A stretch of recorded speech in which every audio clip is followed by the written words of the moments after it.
Well,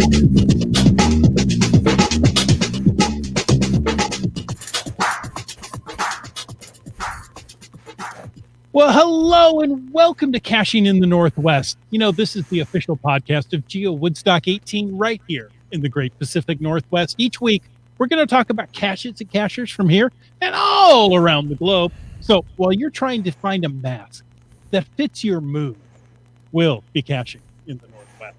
Oh, yeah, that's a tough one. Well, that means it's time, thankfully, to bring in our birthday baboon. Yes, there are 3 hosts tonight. Some say he's taught a goat to climb a tree. And others say Bigfoot takes pictures of him in the woods. All we know is he's called LANMonkey. Hey. It's great to be back with my friends on the podcast. We missed you. I missed you guys, although little teaser for our patrons. Yeah? I did see you while I was on vacation. Yeah, it was true. Maybe kind of sort of. Manner. Made it sort of, yeah. And we did see you in the chat room last week. I did hang out in the chat room. But I'd much rather have you here.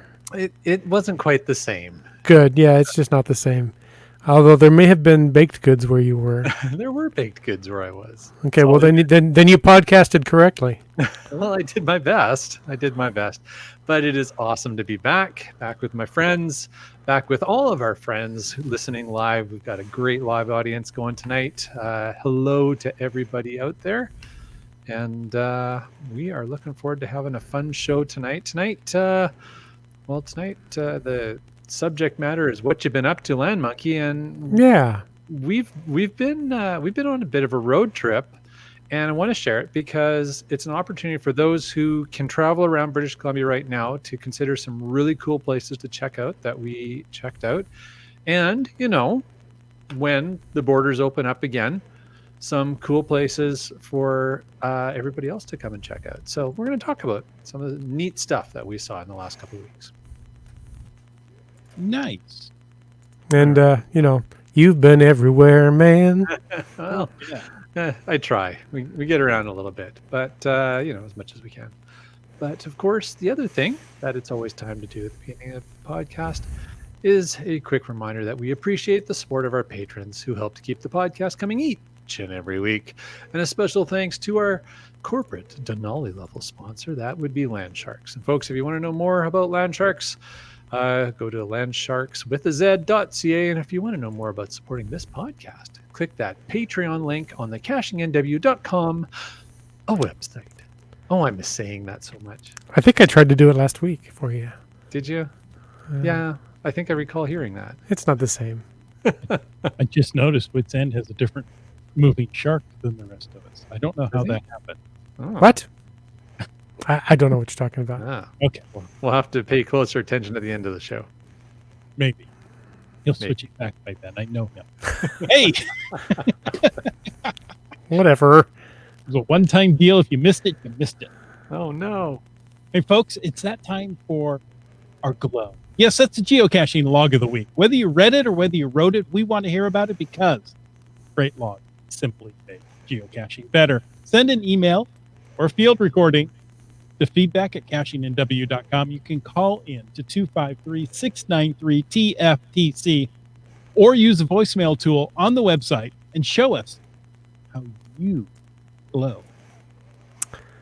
Well, this week's glow came in via email, not a field recording, sorry, and not a phone call, so, well, you're stuck with me.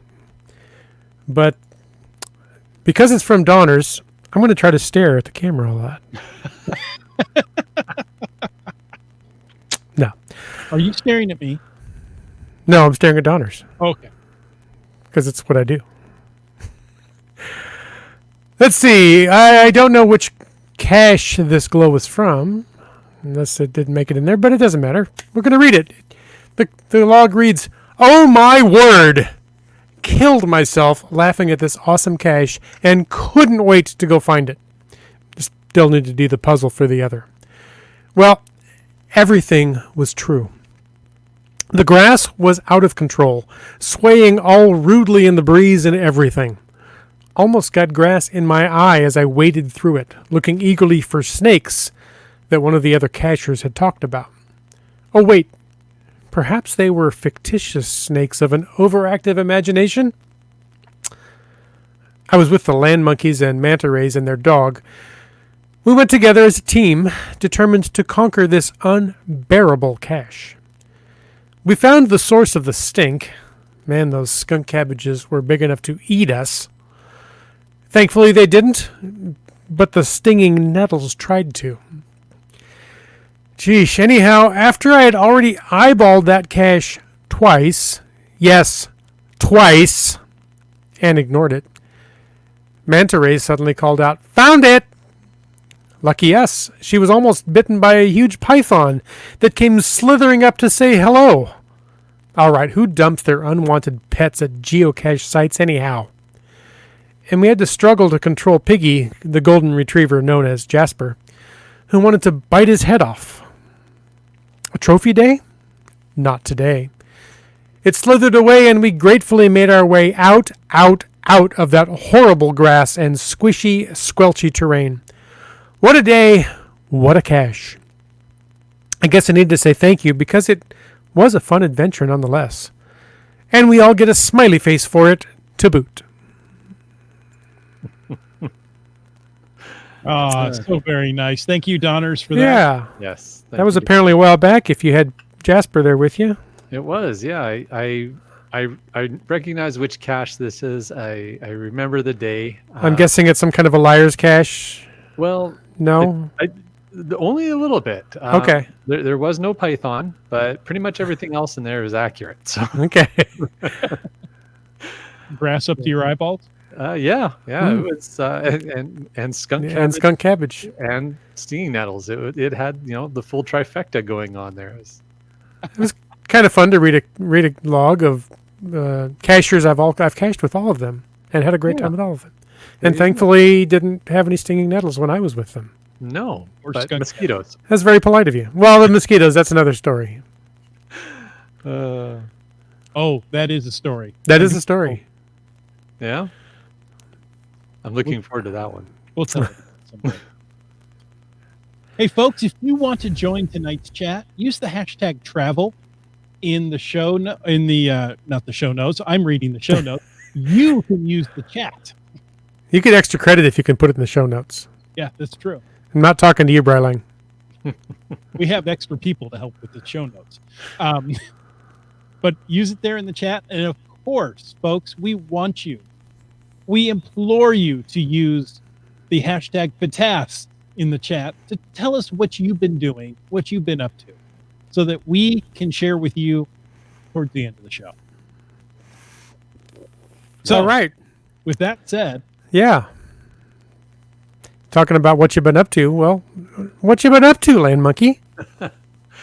Well, I guess many people probably already know some of this, but I'll kind of recap a little bit. So we had our, well, for those who know me, they know that he's older now. That's what he knows. I am older now. But they also know remember. that I work in healthcare. So given everything that's gone on this year, I had my summer vacation delayed.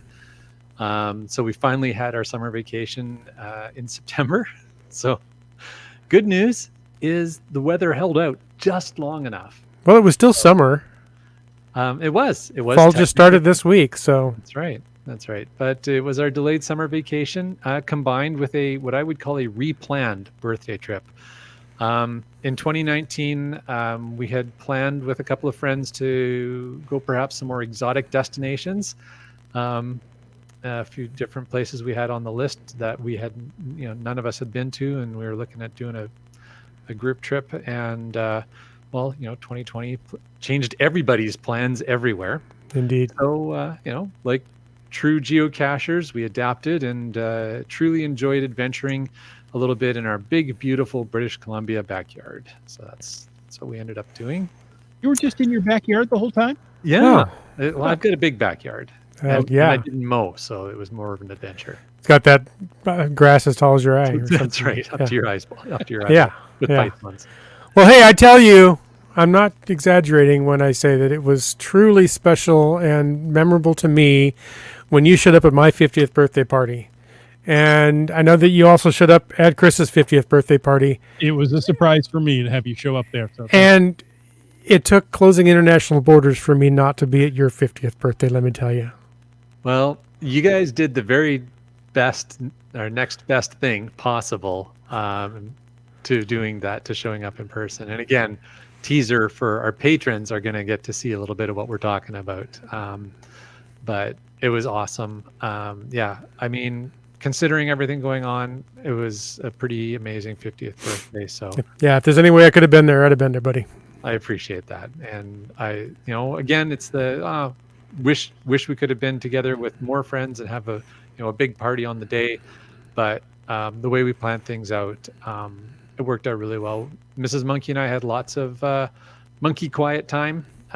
We started off on Salt Spring Island. I don't know if everybody's familiar with that. It's one of the larger Gulf islands between Vancouver Island and the mainland of British Columbia. Beautiful, absolutely beautiful place to be. We spent 4 days at an Airbnb there, did a number of hikes. We hiked Ruckle Point Park, Mount Maxwell, explored through the town of Ganges, drove all over. We visited a cidery, a brewery, artisan cheese factory, and yeah, just really had a wonderful kickoff to our vacation. Totally relaxed, which was great. So yeah, I mean, the Gulf Islands, probably a number of our listeners have visited the Gulf Islands. You guys have been to the San Juan Islands, right? Which is the extension of the same island group. So, okay, because I was going to say, I think of Vancouver Island as being a very long, narrow island with the inside passage on the way to Alaska. So are these Salt Spring Islands, the Gulf Islands, is that towards the southern end of Vancouver there, or near the San Juans, as you're saying? Yeah, it's basically it's the whole set of islands. It's just like when the border crosses, now they're called the San Juans. But yeah, because we can't call them the same thing. Yeah, exactly. That would be crazy. Yeah. But yeah, obviously they're different. Yeah. They're the same, only different. Yeah. So yeah, I mean, so for anybody who's listening who's been and visited any of the San Juan Islands, kind of picture that kind of ethos, right? That kind of island lifestyle, laid back kind of. Yeah, man. Yeah, bohemian communities. That whole vibe. Yeah. Plus just the beautiful nature that are on these islands. So they're kind of laid back. They probably don't bother with like earth caches or anything up there, I'm sure. There's a couple. I had my eye on a few bucket list earth caches. Really? You? Yeah, I know, right? As part of the trip, and one of them was on Salt Spring Island. It was an earth cache at Ruckle Point. That is a high difficulty multi-point earth cache. So you have to do quite a hike to get to all the waypoints of it, and it's a great geology lesson, really well done, and just a beautiful place. I say that, hashtag travel from CRS 98. I am now closer to 80 than 20. Now closer to 80 than 20. Yeah. Yeah. However, true that. My behavior does not illustrate that yet. So, well, just because you get older doesn't mean you have to grow up. Exactly right. We're proof of that. But one of the earth caches I want to share with people that we did on this trip, and it was a total bucket list one, and it was part of like, okay, if we're making this trip and we're traveling this direction, we have to finally prepare and go here. And it is a kayak or canoe or boat earth cache. It's the only way you can get there. Hoverboard? Hoverboard might work. I don't know that anyone's tried it. So there you go. Challenges out there. Oh, there you go. It's Industrial GC. drone. Yeah, sorry? Industrial drone. Industrial drone would work, I'm sure. Okay, sorry, go ahead.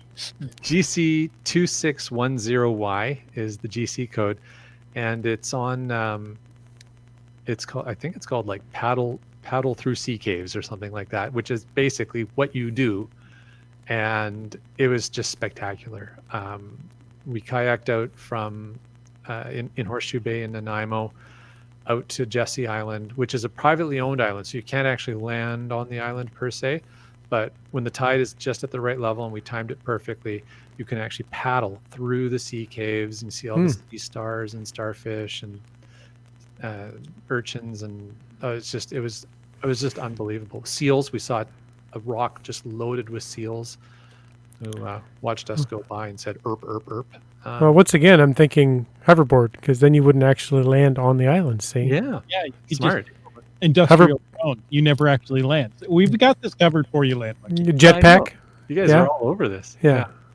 So the folks in the chat are on top of this one. They know the one that we're talking about there. But yeah, that's in Departure Bay. Jessie Island is the name of the island, and it is a fantastic earth cache. Highly rated if you can plan to get there. It was a bucket list, and I was just so glad to do that. It was really cool. Yeah. Nice. Yep. Departure Bay, Jessie Island. Sounds awesome. It is. It is. MC3 Cats want to know, anywhere I goes on the island? No caches on the island other than the earth cache itself, which technically I guess isn't really on the island, but and IHAM wants to know, didn't you already have all the earth caches? Nope. Still working my way through there, but I did on this trip. I did achieve, and I think I mentioned this when I was in the chat on last episode. I did finally find my 600th earth cache, so I've passed 600 earth cache finds now. Did you call that milestone in to 253693 TFTC? I didn't, but I did send in a field recording while I was on that trip. Yeah, that's true. In a field of goats. Yes. So that Helen would also be happy. You broke the internet for us. Yeah. Nothing on the show worked after that. Really? Keats had to reboot his computer and everything. Yeah. Oh, I haven't gone back to listen to that episode It's yet. okay. We blamed you. Okay, that's fair. I think that's usually how this rolls anyways. Pretty much. Whether you're here or not. Whether I'm here or not. Exactly. Yeah. So now you actually had a birthday during that time. I did. So the next day after we did the sea caves, the next day was my birthday, and we were able to actually spend it with my parents in Campbell River, which was fantastic. And on our way up to Campbell River on my birthday, we stopped at Shelter Point Distillery, which is just south of Campbell River. And if anybody has the opportunity to go in there and do their tour, it's $30 Canadian. So a real deal if you're from the US, but $30 Canadian to have their 1 hour tour. And they take you out into the fields. They drive you around in the fields where they grow the grains that they make their whiskey from. Take you into the warehouse, show you all the 1,000 barrels of aging whiskey they have going on in there, and then you go and have a tasting. And it was amazing. It was a fantastic highlight of the trip. A lot of fun. And then after that, we headed up island to just sort of settle and make a home away from home in Port Hardy, which is the that's because that's like almost as far as you can go up the island, isn't it? That's about it. Yeah.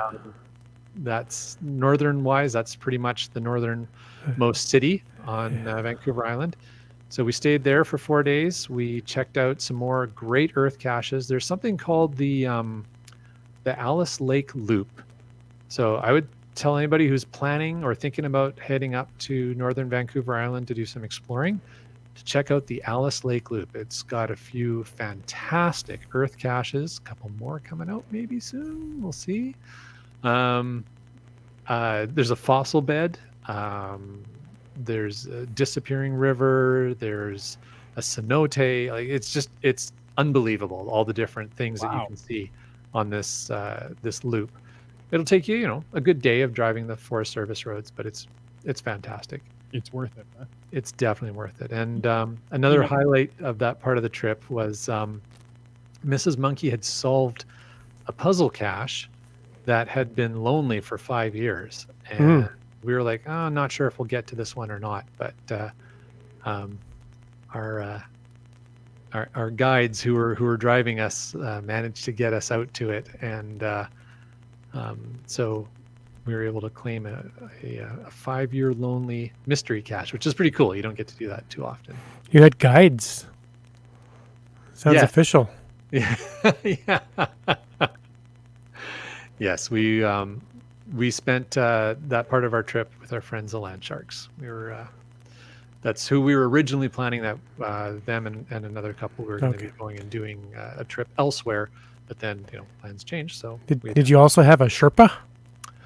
I believe there were times when I was the Sherpa. Well, okay. Sounds like the land sharks did it right. Happy birthday to you. Here, carry. It was fantastic. So, see, we have some more questions. Yeah. Yes, we start with IHAM. What is a cenote? How is it spelled? What does it mean? There you go. Cenote, yeah. So Brian Lang has the correct spelling. It's Cenote. It is a Spanish word, and basically what it is it's a sinkhole that has filled with water. These are very common in karst geology areas. And the one we visited, which is called the Devil's Bath, is the largest cenote in Canada. It's quite massive and just, again, a pretty spectacular thing to observe from the observation platform above it. So from what I know, and LANMonkey, you may be impressed because this is Earth Cache like. Okay. Cenotes only happen in limestone with an underground river going through it. So the underground river makes kind of a maze or Swiss cheese out of the limestone. And some of those go down very, very deep. Yeah. Yeah. And so, there's no light at the bottom. It's incredibly dark, but deep. And usually the water is very clear and it is potable, I believe, in most cases. In most cases, yeah. It depends if, bats have decided that's where they want to live.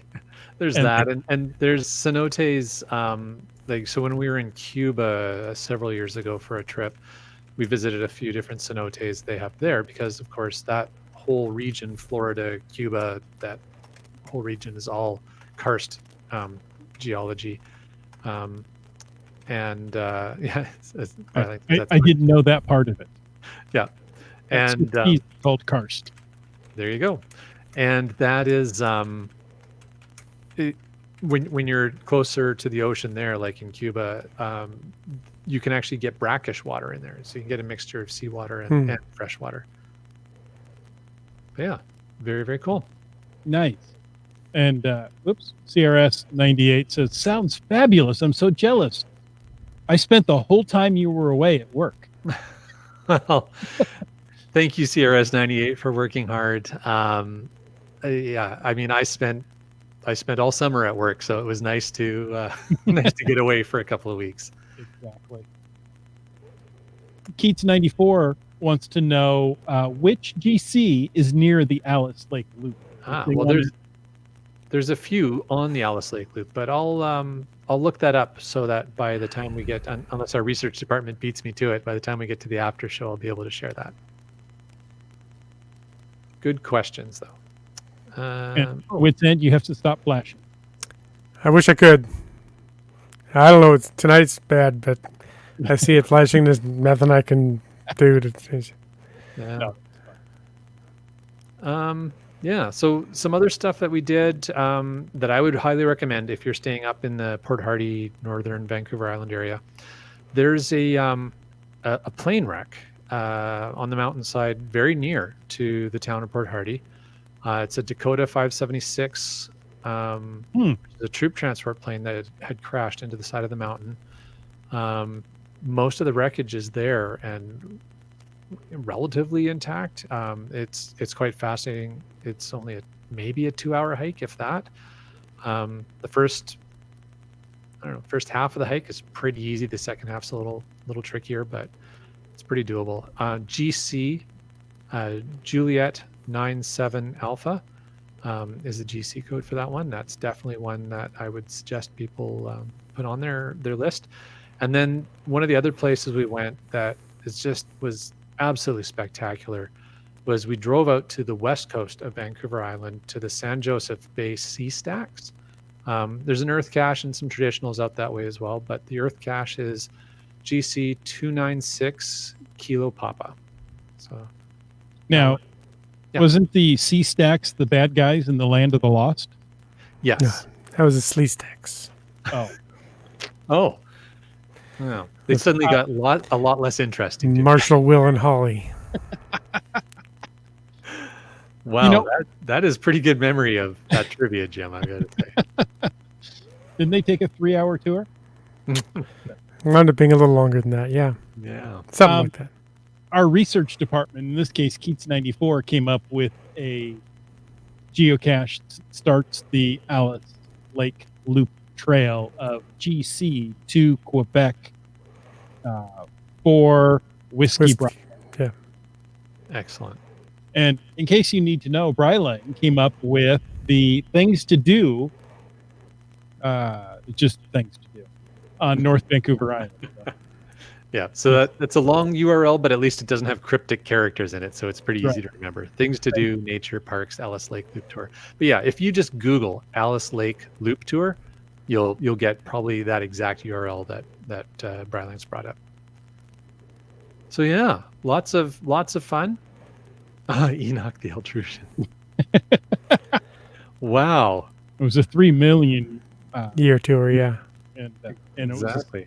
wow. You guys are good tonight. No kidding. Everybody's really on top of Yeah, I didn't have a life on Saturday mornings either. it. Let's see if we can throw out another obscure reference and have them come up with something. I Okay. know, right? That's why we have the best. That's why we have. The Yeah, best I don't- audience on the internet. That's I don't think it's possible to stump them. no, absolutely. But yeah, so it was a great trip. Obviously, I'm happy to be back on the podcast. But we did have a wonderful, relaxing vacation. Lots of geocaches, lots of fun.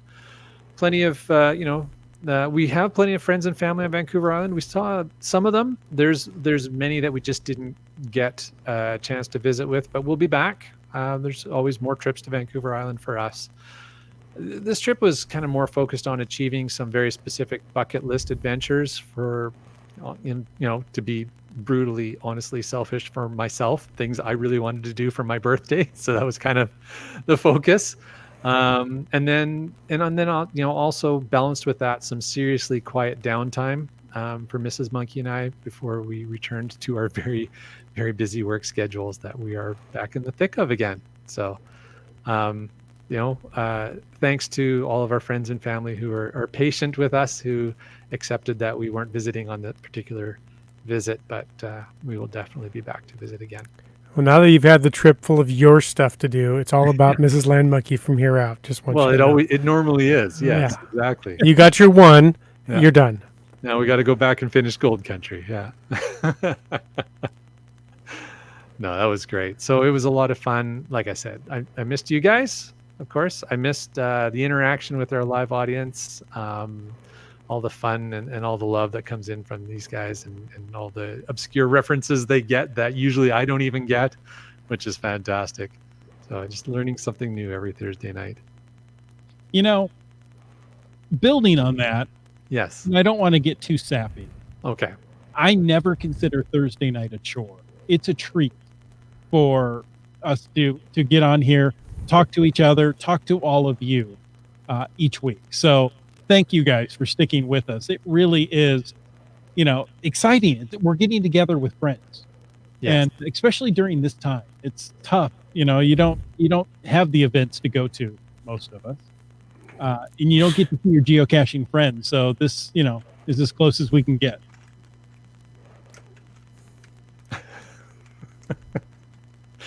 I see you right now. Looking at you. I'm watching you, buddy. All right. Yeah. I'd watch you, but I'm staring at Donners.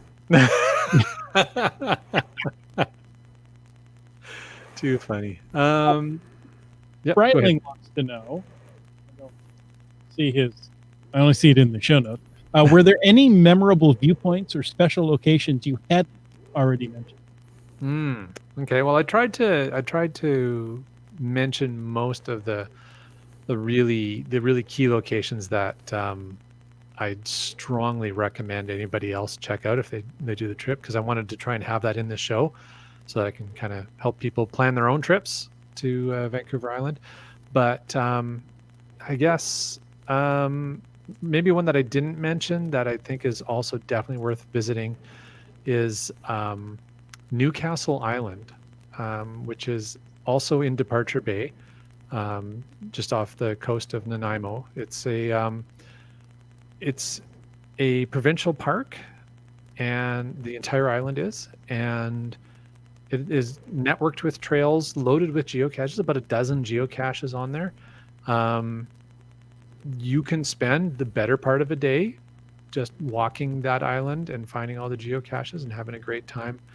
And it has a number of beautiful little viewpoints, because as you go around the island, you're either looking back at the marina and at downtown Nanaimo, or at another point you're looking out over the longer end of the bay where you can see the ferry terminal, and then you get to another part where you're just looking out across the Salish Sea. Yeah, it's a wonderful place. So I would probably, to answer Briling's question, I would probably add that one.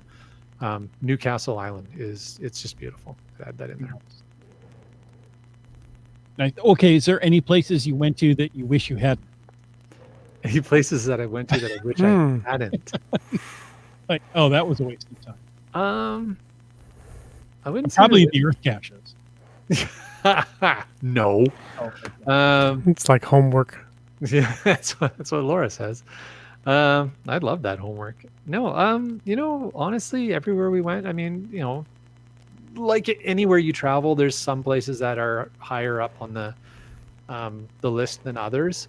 But everywhere we went, we really enjoyed it. And I got to say that the Airbnb we stayed at on Salt Spring Island, it was pretty rural. It was a little, the tiny home concept. You know what I mean when I say tiny?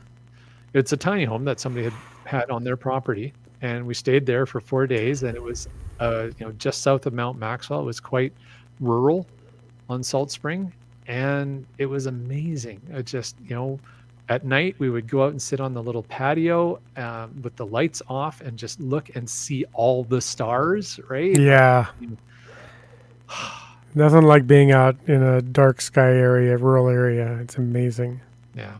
It's fantastic. So yeah, I'm definitely absolutely loved that. And so, if I guess maybe something else then to Briling's question, I would say, just find a rural Airbnb on Salt Spring Island and, have yourself a long weekend there. Any part of Salt Spring Island is great. There's a couple of beautiful little communities on the island as well. But if you can get rural and get into that, as you guys say, kind of a dark sky area. Yeah. You can't replace that with anything. It just builds memories. And there's routine BC Ferry service to the islands? Yes. Yeah. It's all on their schedule. In fact, I think BC Ferries just announced this past weekend that they've just finally released a new website that's actually mobile friendly, because good. Yeah. Anybody who's tried to use the BC Ferries website on their phone in the past, I don't know, forever, would go, this website sucks, because on mobile their site does suck. So they've finally released a mobile friendly site. Haven't tried it yet, but I'm sure they have other things, right? They probably have like jumpstart packs on the boats and everything. For those who need them. Yes. Yeah, just saying, who would? Too funny. We call those defibrillators. Yeah. home defibrillator kit. LANMonkey, I love the idea of a tiny house. Do you think you could live in one after staying there for 4 days? You know what? I'm not sure I could, because I like having, and this is going to sound weird, but I like having this space separate from sort of the rest of the house for the podcast studio, and you wouldn't have that in the tiny house. Right. So, I mean, I would have to basically have, the area that was the living room, I'd have to sort of always tear it apart and set it up for the podcast. So I what you could do is just build a shed, right, and make that your podcast studio. So you could do it. Overall, I could probably pretty easily live in a tiny house. It's just, I'm pretty sure I could. I just don't know where my wife would live. Yeah, we point. thought about it, and I thought if I get a tiny house, I still want a 2-car garage. There you go. Loading groceries, unloading groceries, and in the rain is no fun. Yeah, well, I like to putter with tools and woodworking tools and stuff. I'd like to have a big shop to work in, but yeah. So yeah, there are some places I think I could do with the house, because the idea is you're outside more than you're in. Whether that be working just outside, geocaching, eating with friends, traveling, whatever. That's the idea of a tiny house, is you're out more than you're in. Yeah. Yeah, exactly. And that, for my lifestyle, for Laura and my lifestyle, that's perfect. Plus, it would mean that our kids would have to move out. So there's an additional bonus. I was going to say bonus. Yeah. Oh, too funny. By the way, the baby's asleep, in case you want to know. LANMonkey did it again. Yeah. Ross The monotone stoner voice. It's the happy little trees. Oh, glad In this case, help. it was the happy little earth caches. There you go. Happy little earth caches. Everybody's having a good night, and the baby's asleep. Just finding our way says a tiny house would be fun, but not a tiny shop. Yeah, in fact, I'm thinking for me, just skip the tiny house, build a nice big shop, and put a cot in the corner. I'm good. There you go. Perfect. I've often thought, well, what if we built, a nice 2-car garage and just put something over top of it? Like a coach house idea. Yeah. There you go. Done.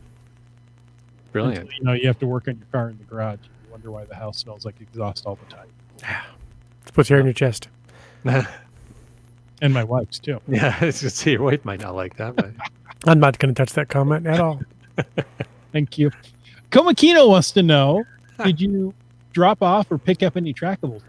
we did. Yes, we did. We had intentionally brought a handful of trackables with us that we wanted to make sure got moving because, like everybody else these days, it's a little tougher to get trackables on their missions. So we knew that because we were going over to Vancouver Island. But we had to be careful because we were going to some areas that were pretty off the grid. And I didn't want to leave any trackables somewhere where they're not going to get touched for 2 years. Or 5 years. We found a good balance. We actually rescued a couple of trackables from some obscure caches, so that was good too. Nice. Now, you said you were going places that were remote. How did you plan ahead? Did you download all the caches to your phone or GPSR, or did you just wing it and hope for the best? No, did not wing it and hope for the best. We knew there was going to be a lot of spots where we were out of cellular service. In fact, even at the tail end of our trip, I found. So I'll get to that story next. Hold on. So we cache primarily by GPSR, but then I load offline caches on the phone as a backup. So we had both, and it was good to have both because the GPSR gives you a little more a wider view of your roads for planning your routing and stuff, especially when you're driving FSRs. So that was handy. And sorry, the phone does that. And the GPSR, of course, I don't know. I just find the GPSR just has a higher level of accuracy. Both are adequate for finding caches, really. But we love our GPSR, so we tend to just to go with that. But yeah, there was that. And that's what I was going to say, talking about phone service. So at the tail end of our trip, we did a little bit of exploring and tried out some adventure labs and a handful of caches sort of west of Victoria, not quite in Souk, but on the way out there. And we found that one of the communities, you actually end up roaming onto U.S. cellular service. I've roamed to Canadian cell towers when I'm in the San Juan Islands. So yeah, There you go. yeah. So that was kind of, our cellular package that we have allows us free roaming in the U.S. But it was funny because, all of a sudden I get a text that says, "Oh, you're now roaming in the U.S." I'm like, yeah. It's just annoying more than anything it pops up. Welcome to Canada. I'm like, I'm still. I'm pretty sure I was. Well, and this is the thing. Then all of a sudden I get a second text from our cellular provider that says, the government of Canada would like you to know that as soon as you return home, you're going to have to quarantine for 2 weeks. Yeah. I'm like, no, I'm home. I didn't leave. Well, if I have to, I get another 2 weeks off. I'm I sorry. guess there's that angle. I didn't think about that I'm angle. sorry, boss. Here's the text that I Yeah. got. The government said, yeah. Oh, too funny. Nice. And Keith says that was him in Swook last week. Exactly, yeah. Tell us. And I didn't even make it to Sook, and that was that was happening. We were doing some adventure lab on our way heading that way, and we're thinking we might head that way. And then it was past lunchtime. We didn't have any food with us, and I was getting hungry. And the community we were in basically had no restaurants. So I was like, oh, all right, we're turning around. I'm done. I need food. Like I don't know about you guys, but I definitely get hangry after a while. You wouldn't like him. No. You didn't have your 50 pack of Timbits with you? I did not. No, it's one of the rare times that we didn't have adequate food with us. Had lots of water, but not adequate food. They're good fuel. Yes, they are. Fuel for road. Road? Well, we're going. We don't need roads. No roads. Oh, too much fun. funny. Hey, folks, thank you for joining us tonight and catching up with the monkeys. We hope you enjoyed this episode. Now, next week, we're going to talk about another epic road trip, but this time with Subway Mark. Nice. And looking forward to that. a little souther. A little souther. Yes, indeed. Yeah. That'll be good. Well, you know what? This is also the point in the show where we like to take a moment to thank the Land Sharks, our corporate Tenali Little sponsor. Landsharks.ca is the outdoor adventure and geocaching store. I paused because I wanted to look up at the screen and see if I could see what Jim Shark I is doing. don't know what you're talking about. Sharks swim by. It just happens. All right. Well, remember, landsharks.ca is the outdoor and adventure geocaching store. Check them out online, and they are shipping online orders daily. There we go. Got it done. Nice. And we want to thank our faithful Denali level supporters. That's Land Sharks, JP Geo Designs, Team Squirrel, Groovy Owl, and Cashly. If you want to know more about supporting the podcast, click the Patreon link on the cachingw.com website. You know, like Trexer Zero did. And Kid Vegas 19. And Eckerdock. And Keats 94. Green Words. Tick Magnet. Broncos fan for life. Seebeck Tribe. Al Robrick. Boomer 365. And the baby's awake. That's right. Fairwood West.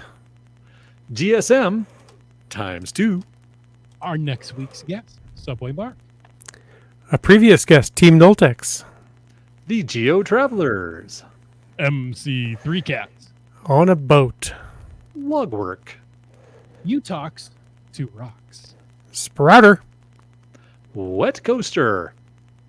B Pendragon. T. Sayer. Sege Hove. Kev MacD. Wino Seattle. The Camp Clan. LG 9000. And Teus. The GeoNap Pros. Oh, I thought we had them on there twice. I had to do a double click. I lost myself. CRS 98. Limex. Genies. Dora Moore. Kitty Quest. Billy Robson. M Nerve. And Kennel Barb. All right. Hey, welcome back, LANMonkey. We missed you. I missed you guys. There was an imposter in the chat last week, but I heard. I saw. But you know, we kept the Canadian contingent. There was Canadian content. You kept the 30% Canadian content. So oh good yeah, job. yeah. All right. Well, hey, we thank everybody for joining us in the chat, on live watchers, viewers, listeners to future playback, whatever. If you're new here, you're still trying to figure out who's who. He's Chris of the Northwest. That's LANMonkey. I'm Wits End, and we're all out there on social media, geocaching, message center, and all that good stuff. But you can always go to cachingnw.com/hosts. You can find contact information, some bios, some other information, all that kind of stuff. Head That's over right. and look us up. Why not? Hey, You know, Chris. You got unlimited data. Yeah. Hey, Chris, if somebody was to be a patron of this podcast, they might get a sneak peek of something pretty special soon, eh? Well, they got it tonight. Oh, During the podcast, a little sneak peek went out of a little celebration video we made. very cool. Well, enjoy that, patrons, because I will tell you, I enjoyed that so much, and I watch it over and over again. That's brilliant. It was intended for you, and then out of the generosity of your heart, he said, let's share this with the patrons. It has to be shared. Oh, too funny. All right. So out of the mind of wit's end comes this video. Which is an amazing place. Can be. But folks, we thank you for taking the time to listen to this episode of Caching in the Northwest. Don't forget that you, yes, you, even you driving, you're not even looking at us. That's okay while you're driving. But you could call into 253-693-TFTC, leave us a comment, ask us a question, or mail us a mind-reading helmet any time of the day or night. And of course, you can email us at feedback@cashingnw.com. Your support helps keep the quality shows coming. If you like the show, click the Patreon link on the cashingnw.com website and subscribe on iTunes, Google Play, Stitcher, iHeartRadio, Spotify, and more. Give us a thumbs up or a review. The show is produced by Chris Umpenauer, Jim Paulwitz, and Jay Kennedy. It's licensed under a Creative Commons Attribution 3.0 license, copyright 2020 by Chris Umpenauer. And folks, we ask you to stay tuned for The After Show. now, patrons and hosts.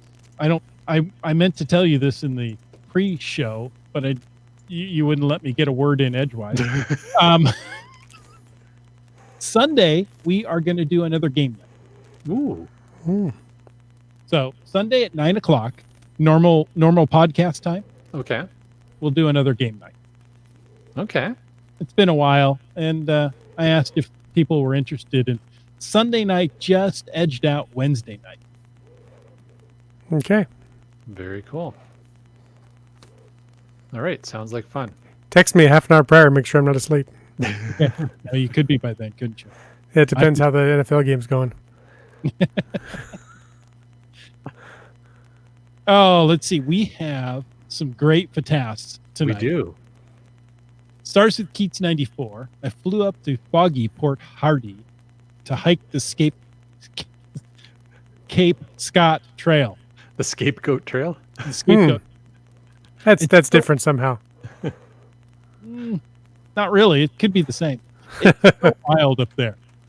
There's a mystery cache that sat unfound for over 2 years that Kelly 899 and I lucked out finding. Nice. Part 2, after that cache sat for so long, there was only a 5-day period between us and the second to find. Oh my goodness. Very cool. Wow. That is funny, isn't it? Yeah, It it sits is for funny. so long, and then people just happen to. Well, and you have to wonder if that STF crew was like, oh man, we thought we were going to be FTF, and then this Keats guy scoops in. That's awesome. I love it. I had a nice ham radio chat. This is quite a while ago now with a fellow from Port Hardy. Oh yeah. So yeah, There it's you go. one of the only reasons I knew where it was when you mentioned it. Okay. Yeah. It's way up there. Yeah. That would have been so with the ham radios. There's like repeaters or something like that in between, right? Because This was HF radio. With HF radio, you can talk all around the globe. So, wow. depending on conditions. So, yeah, that's one of the magic things of ham radio. It's my radio and a antenna on my roof, and his radio and antenna on his roof, and that was all there was. No internet or millions of dollars of communication structure, infrastructure in place to make it happen. Just us. No bouncing off satellites. Yeah, That's amazing. That's it's pretty like cool. amazeballs. It is amazeballs. All right. Nerdy fun. It is nerdy fun. There you He's an go. Oscar award-winning patron. Well done. Yeah, I thanked him and said he's very kind or very blind. I'm not sure which, but Neither. Well, he is very kind, but he's not very blind. That is a brilliant video. My goodness. There you go. The second definders were mildly perturbed. Yeah, I bet. How polite. Very polite of them. It's the Oh, Canadian. look. Seebeck tribe is also. Oh, See, I told you it's awesome. Well, it's something. Well, actually, awesome. yeah, I was going to say, should there be a question mark after that? Good job. It'd be interesting to see how many inside jokes the patrons know. Yeah. Well, you know what? Maybe. we could do that on Sunday. Yeah. There you go. We could ask some questions. Yeah. There you go. Or patrons. I think they can. Think they can comment underneath the video. Yeah, they can reply. Yes. Yeah. So there you go. Add comments underneath the video of any of the inside jokes you catch. It was loaded with inside jokes for sure. Oh my goodness, you guys! The writing was brilliant. But yeah, so Bri Lang has a FATAS said I visited Cape Scott before geocaching. BG. It's a spectacular location, but rainy and wet almost year round, which is absolutely true. So kind of like the Ho Olympic rainforest, Very similar. Yeah. Olympic Peninsula. Dora Moore had go ahead. You got it. I was going to say, she says, I haven't gone caching at all yet in September. Oh my goodness. Well, you better get at it. But finally scouted out a spot for a new hide. Hashtag wish I was caching. Yes, Great. we wish you were caching too. Yeah, and we wish we were caching together. Yeah. Because we've had some fun together. Indeed. Mostly events is what I'm thinking of, but one of these days maybe we'll get out on the trail again together. I think it'll happen. We get out on the trail. Well, I meant with Dora Moore. Trail. Yeah. The same trail at the same time. That's right. Yeah. And one more from Wino, Seattle. I'm quite honored and touched by this. He writes that Mrs. Winos is giving us permission to collaborate and maybe do a contest to decide their baby's geocaching handle, giving up creative control. Wow. All right. I'm starting with Cashy McCash face. There you go. I love the idea of a contest. If Winos Seattle and Mrs. Winos are up for it, we can run a contest through the podcast. They can have the ultimate decision in the end. We'll crowdsource the options. I love it. Oh, Bradling's in. Yeah, that's good. Cash me. I would be surprised if that isn't already taken, to be honest. Yeah, I can do a poll on Patreon. Okay. Open it up to everyone. And that will be interesting. I'll set that up tonight. All right. There you go. Awesome. Well, thank you so much, Wino Seattle. That is an honor to give our listeners that crowdsourced opportunity. Yeah, this is going to be fun, interesting. I hope you don't regret your choice. Yeah, I don't think you will. I think our listeners will be respectful enough. I think so. Yeah, they're good folk. Although there's a lot of Cashy McCash face notes coming in already. They're all coming into the live chat, but let's see if the actual poll survey contest gets us some little more creative stuff. Yeah, I'm sure we've got some very, very creative listeners. So yeah, we'll get some great stuff. All right. Yep. Another one from Keats, huh? Oh, what's that? I might have to retract. I don't know if I can do it on Patreon. I can only do certain options. There's no write-in spot. Right. So, well, stand by. You'll get a link. Yeah, we'll figure out how to do this. Yeah, format to be figured out later. So there you go. I like this one. Awake now. Good. That's good.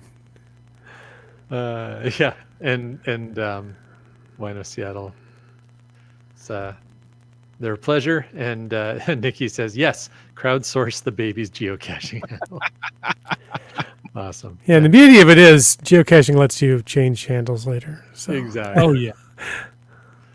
And one more. Boom goes the baby. Keats had shared again, talking about Vancouver Island. So the trees on Vancouver Island are quite something to see. Cathedral Grove is a must-see. Absolutely. That's just outside of the Parksville-Qualicum area on the way to Port Alberni. That's definitely another must-stop place, the provincial park, and has unbelievable. It's kind of like you know how you picture the redwood forest in California. Hmm. It's that idea. I mean, the Cathedral Grove just puts an image right in my mind. It's like, oh yeah, It's Yeah. a pretty accurate image, I bet. There you go. So, is that a name for the baby? The Canadian. no, it's Boomer 365. Yeah. Boomer, it's not your fault. It's all on us. It's the way we say your name. That's right. We could change that at any time, but we kind of don't want to. No, it's kind of fun. So. All right. Well, what do you think, guys? Is that a wrap for tonight? I think it is. It's a wrap for tonight. It's a wrap for the Mariner baseball season as well. They're officially not making the postseason this year. So Oh, again, maybe that's what Boomer was sorry for. Oh, yeah. Okay, folks, I will send out a poll for naming the baby. That's just funny to me. Yeah, thank you, guys. Thank you, Wino Seattle and Mrs. Wino Seattle. That's quite an honor. And until next week, get out and get caching in the Northwest.